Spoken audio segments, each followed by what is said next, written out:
Bismillahirrahmanirrahim. Assalamualaikum warahmatullahi wabarakatuh. Bertemu kembali dengan saya di Intip Sejarah. Pada hari ini kita akan mempelajari materi Kesultanan Demak.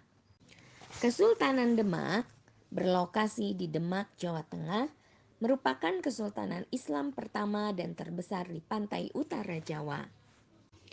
Berdirinya Kerajaan Demak dilatar belakangi oleh melemahnya pemerintahan Kerajaan Majapahit atas daerah-daerah pesisir utara Jawa. Daerah-daerah pesisir seperti Tuban dan Cirebon sudah mendapat pengaruh Islam. Dukungan daerah-daerah yang juga merupakan jalur perdagangan yang kuat ini sangat berpengaruh bagi pendirian Demak sebagai kerajaan Islam yang merdeka dari Majapahit. Pendiri kesultanan ini adalah Raden Patah, memerintah pada tahun 1500 sampai 1518. Merupakan putra Kertabumi atau Brawijaya V dari perkawinannya dengan Putri Campa. Pada masa pemerintahannya, agama Islam mengalami perkembangan pesat. Raden Patah bergelar Senopati Jimbun Ngabdurrahman, Panembahan Palembang Sayyidin Panatagama. Pengangkatan Raden Patah sebagai Raja Demak dipimpin langsung oleh Sunan Ampel Denta dan didukung oleh anggota wali lainnya. Pada masa pemerintahannya, wilayah Kerajaan Demak meliputi daerah Jepara, Tuban, Sedayu, Palembang, Jambi, dan beberapa daerah di Kalimantan. Pada masa pemerintahannya juga dibangun Masjid Agung Demak yang dibantu oleh para wali dan Sunan Sahabat Demak. Setelah Raden Patah meninggal pada tahun 1518, ia digantikan oleh putranya yang bernama Pati Unus.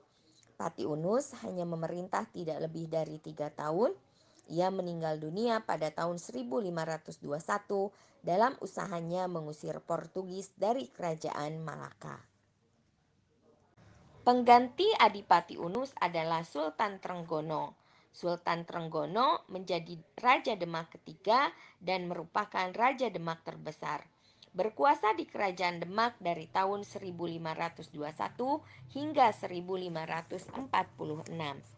Pada masa pemerintahannya, Sultan Trenggono mencapai puncak kejayaannya dan agama Islam berkembang lebih luas lagi.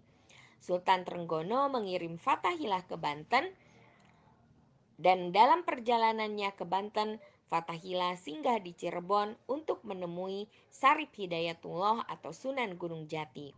Bersama-sama dengan pasukan Kesultanan Cirebon, Fathahilah kemudian dapat menaklukkan Banten dan Pajajaran. Sepeninggal Sultan Trenggono, Kerajaan Demak perlahan mengalami kemunduran.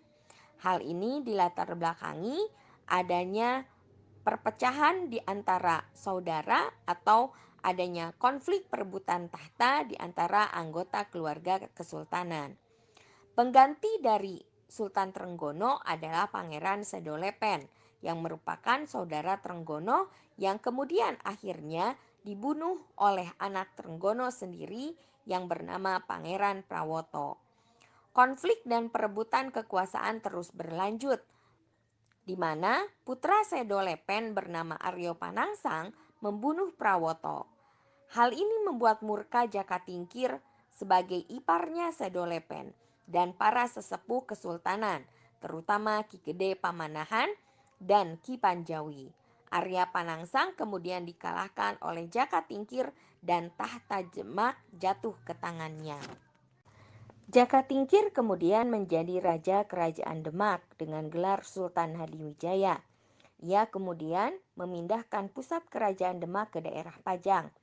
Walaupun sebenarnya sudah menjadi kerajaan baru, kerajaan Pajang masih mengklaim diri sebagai penerus kerajaan Demak. Sebagai ucapan terima kasih kepada Ki Gede Pamanahan karena telah mendukungnya, maka Sultan Hadiwijaya memberikan sebuah daerah yang dinamakan Mataram kepada Ki Gede Pamanahan. Selanjutnya, pengganti Sultan Hadiwijaya bukanlah putranya, yakni Pangeran Benawa, melainkan putra Sunan Prawoto yang bernama Arya Pangiri. Pangeran Benawa sendiri diangkat sebagai penguasa daerah Jipang. Dengan adanya keputusan ini, Pangeran Benawa merasa kurang puas.